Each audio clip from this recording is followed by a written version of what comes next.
Good afternoon, or good morning, or good evening, whenever you watch this. The beauty of video, you can turn it on whenever you like. My name is Kimberly Coy. I have taken the Hyflex course. I teach in education, specifically in special education. So I teach teachers how to teach special education. I took the Hyflex course this fall, 2021. I can't believe it's going to be 2022 here in about 2 seconds.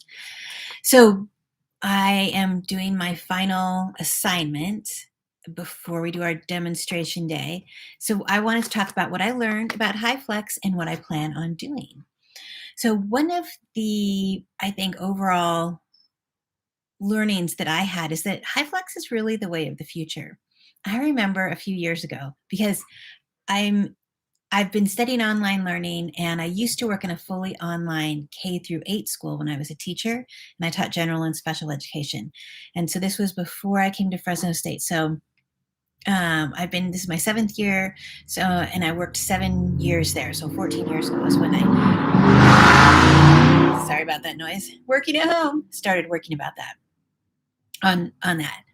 in online environments. So I remember sitting down a few years ago with the dean, who was Paul Berry at the time, and Jim Marshall, who is just retiring from the dean of the graduate program.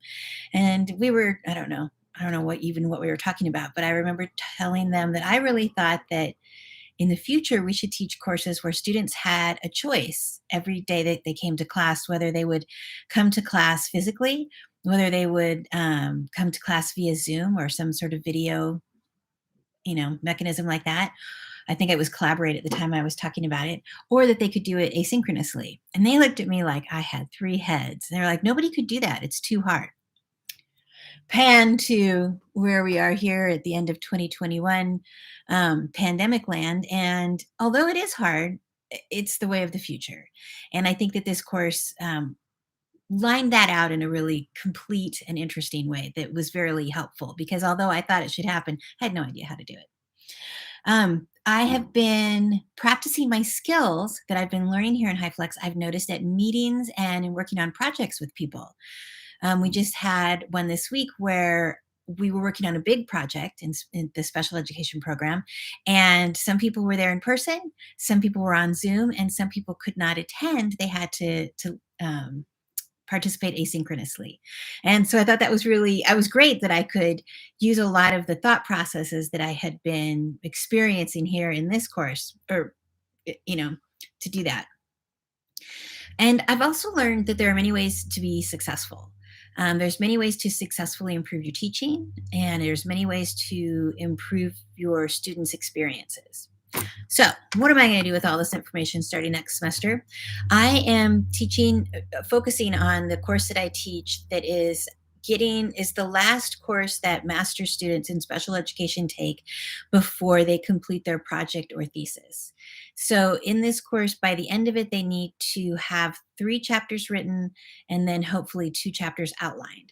So they need to, they've had some research courses before this, and now they need to narrow down what it is they want to study and then get writing in these chapters. And it is a really difficult class for our students. This is like the second time I've taught it. And I've done the projects after this for a number of years here. And so I can see that it's really difficult for our students, no matter how it's delivered. I think Hyflex actually would be good for them.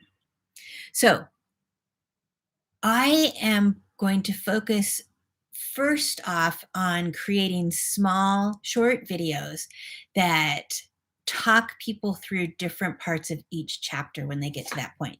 The videos will be shorter than this. So I'm thinking 2 minutes. And although it's written out in Canvas and it's relatively clear, it's not clear enough that they're getting it, because I find myself explaining the same thing over and over again, either writing it to the students or messaging them or having them come to Zoom, or talking to students face to face.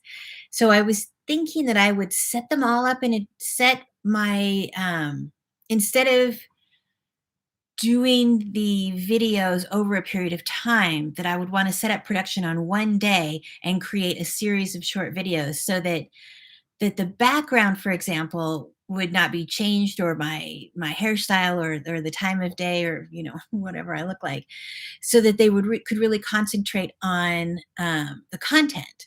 And then they would be closed captioned, and then they would come with a graphic organizer, and then they're here for them all the time. um, so they're on demand and flexible, because we have more than one way that they're getting the information. They're getting it through voice, they're getting it through watching me talk, through closed captioning, and through a graphic organizer. So I'm very interested to see how that works. I think it'll work pretty well. And thank you for everybody who put this course together. I very much enjoyed it.